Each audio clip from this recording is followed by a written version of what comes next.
जो व्यूअर्स पहली बार मेरा वीडियो देख रहे हैं, इस चैनल पर पहली बार आए हैं, उनसे निवेदन है कि वीडियो के लिंक के ठीक नीचे लाल रंग का सब्सक्राइब लिंक बना हुआ है, उस पर उंगली रखकर उसको क्लिक करके चैनल को सब्सक्राइब कर लें और बराबर में आने वाला बेल आइकन भी ऑल पर क्लिक कर दें, जिससे मेरे सभी वीडियोज़ आपको देखने को मिलते रहें और समय पर आपको नोटिफिकेशन आता रहे। तो चलते हैं, हम आज संभल के एक नई पुरातत्व में महत्वपूर्ण स्थान तोता मैना की कब्र चोरों का कुआं के बारे में जानते हैं।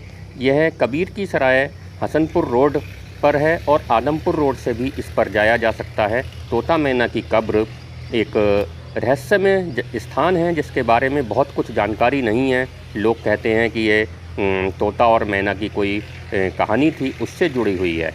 तोता मैना की कहानी पर आपने फिल्में देखी होंगी। सन 1982 में एक फ़िल्म आई थी जीवन धारा, उसमें गाना था गंगा राम कुंवारा रह गया, तोता राम कुंवारा रह गया, गंगा राम है एक तोते का नाम। ये फ़िल्म रेखा, राज बब्बर, अमोल पालेकर और डिम्पल कपाड़िया ने इसमें एक्टिंग की थी इस फिल्म में। इसके अलावा एक और फिल्म जिसमें किशोर कुमार और लता मंगेशकर ने गाना गाया था, तोता मैना की कहानी अब तो हो गई बहुत पुरानी। ये फ़िल्म फ़कीरा थी जो सन 70 के दशक में आई थी। ये दोनों ही फिल्में संभल की इस तोता मैना की कब्र को ही इंगित करती हैं। इस तोता मैना की कब्र पर ये अरबी से मिलती जुलती भाषा में कुछ लिखा हुआ है जिसे आज तक पढ़ा नहीं जा सका है। आसपास काफ़ी खेत खलिहान और हरियाली है। तोता मैना की कब्र का रहस्य अभी तक पता नहीं चला है कि इसमें आखिर क्या रहस्य है, ये अरबी में क्या लिखा हुआ है, किसने ये बनवाई थी। लेकिन अंदाज़ा लगाया जाता है कि ये पृथ्वीराज चौहान के ज़माने की ही कृति है, उसी समय में बनी थी, सन 1191-92 के आसपास, यानी कि 1000 वर्ष पूर्व। और ये पास में ईदगाह दिखाई दे रहा है जहाँ पर ईद की नमाज होती है। ये कच्चा रास्ता जो तोता मैना की कब्र तक जाता है, यहाँ पर बरसात के दिनों में काफ़ी दलदल हो जाती है। ये ईदगाह दिखाई दे रहा है, इसके पास ही चोरों का कुआं है जिसके बारे में बंस गोपाल तीर्थ के स्वामी जी ने भी हमें बताया। अभी हम उन्हीं के पास चलते हैं, बंस गोपाल तीर्थ के स्वामी जी से इस चोरों के कुएं के बारे में जानते हैं कि और साथ में इस तोता मैना की कब्र का भी रहस्य पता लगाने की कोशिश करते हैं कि वे इस बारे में क्या कहानी बताते हैं। तो ये तोता मैना की कब्र के बाद हम चलते हैं स्वामी जी के पास और सुनते हैं उनके व्यूज। कबीर सराय और कबीर सराय से क्या कहते हैं उसको, बहुगंगा आ जाएगा। हाँ महाराज जी, तोता मैना की कब्र और उसके बारे में बताएं। चोरों का कुआं। हाँ, अपने यहाँ से वंश गोपाल से थोड़ा सा आगे जाए तो कमलपुर सराय आएगी और कच्चे रास्ते से जाएंगे तो पहले चोर कुआं आएगा। पहले तो उसका नाम था राजा महाराजा स्नान करते थे तो राजा की बावड़ी कहते थे। लेकिन बाद में पृथ्वीराज चौहान जाने के बाद चोर छुपने लग गए तो चोर कुआं कहने लग गए। लेकिन एक्चुअली तो ये राजा महाराजा राजकुमारी सब नाती थी, राजा की पत्नी हो, तो उसके लिए ये बनाया था। ये 4 मंजिल है, नीचे भी 2 मंजिल और है और 2 मंजिल अभी ऊपर है। तो वहाँ बहुत बढ़िया ये राजा का कुआं है। फिर आगे है तो तोता मैना की कब्र है। एक समय में तोता और मैना के प्रेम की कहानी है और बाद में उसको वहां दफना दिया था, तो वहां उसको तोता मैना की कब्र कहते हैं। और फिर वहां से आगे जाएंगे तो कबीर सराय आएगी और कबीर सराय से बहुगंगा का आगे बहुगंगा है जहाँ पहले बहती थी, तो वहाँ है शमशान है वो। हाँ, स्मशान भी है। हाँ ठीक है, ठीक है, धन्यवाद, बहुत बहुत धन्यवाद आपका। ये संभल का प्रसिद्ध चोरों का कुआं कमालपुर सराय में स्थित है। काफ़ी जर्जर हो चुका है। इसमें 7 मंजिल थी, लेकिन इस समय केवल यहाँ पर 3 ही मंजिल दिखाई दे रही हैं, बाकी सारी यहाँ पर नीचे ज़मीन दोज हो चुकी हैं, कूड़ा करकट गर्द भर गया है। इसका संबंध सुल्ताना डाकू से बताया जाता है।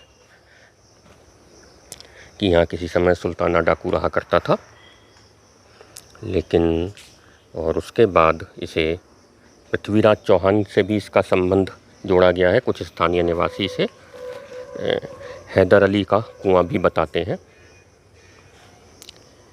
लेकिन इतिहास में हैदर अली इस कुएं से कभी संबंधित थे यह जानकारी नहीं मिलती, क्योंकि हैदर अली का सारा प्रोग्राम, सारा राज्य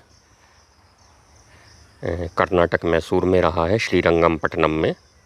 हैदर अली और टीपू सुल्तान वो कभी इधर उत्तर भारत में और कभी संभल आए थे, ऐसा इतिहास में कोई वर्णन नहीं है। इसमें नीचे उतरने का रास्ता भी है, लेकिन नीचे का वीडियो लेना इसलिए मुश्किल हो रहा है, अंदर जाना, क्योंकि यहाँ पर कुछ लोगों ने बताया है कि सांप, बिच्छू इत्यादि खतरनाक जानवर रहते हैं, मिल सकते हैं, जो कि काट सकते हैं, हिंसा कर सकते हैं और नुकसान पहुंचा सकते हैं। कुछ लोग इसमें बुरी आत्माओं का होना, भूत प्रेतों का होना भी बताते हैं, लेकिन ऐसा कोई विश्वास मेरा नहीं है कि इसमें कोई भूत प्रेत रहते होंगे।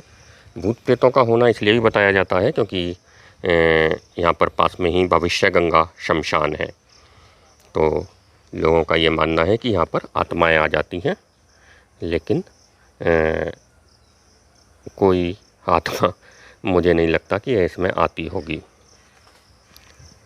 फिर भी सुरक्षा के नाते नीचे उतरना अच्छा नहीं है, क्योंकि यहाँ पर हिंसक जानवर हो सकते हैं, जैसे सांप, बिच्छू इत्यादि।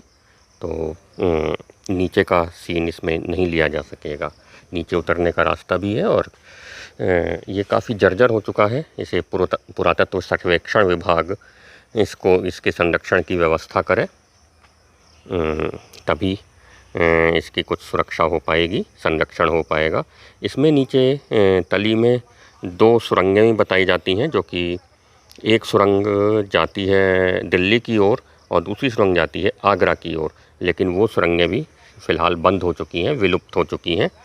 तो ये संभल का चोरों का कुआं, जो कि तोता मैना की कब्र के पास है, और पास में ही यहाँ पर, जैसा कि स्वामी जी ने बताया, वंश गोपाल मंदिर है। वंश गोपाल मंदिर के स्वामी जी ने इसका वर्णन किया था, इस चोरों के कुएं का।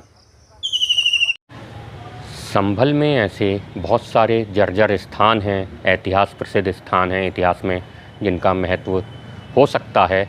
ऐसे बहुत सारे खंडहर मिलते हैं जिन्हें संरक्षण की ज़रूरत है। तोता मैना की कब्र और साथ में ये चोरों का कुआं तो महत्वपूर्ण है ही। इसके अलावा और भी कई जगह हैं, जैसे कि संभल हसनपुर दिल्ली मार्ग पर खेड़ा चौराहे पर भी एक किला है, जो काफ़ी जर्जर हो चुका है, जिसे भी पुरातत्व सर्वेक्षण की ज़रूरत है। इसके बारे में भी, इसके इतिहास के बारे में भी कुछ खास जानकारी नहीं है।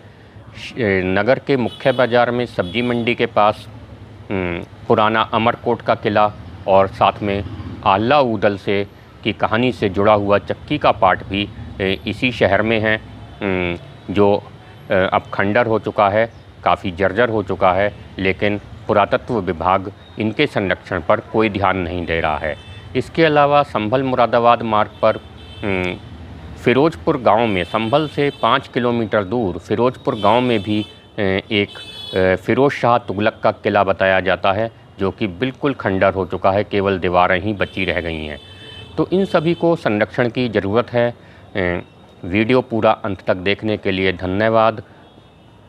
उम्मीद करता हूं कि ये आपको पसंद आया होगा। इसको ज़्यादा से ज़्यादा शेयर करें, लाइक करें और अपने विचार कमेंट सेक्शन में ज़रूर लिखें। मिलता हूं एक नए वीडियो में नई जानकारी के साथ बहुत जल्दी। तब तक के लिए बाय बाय।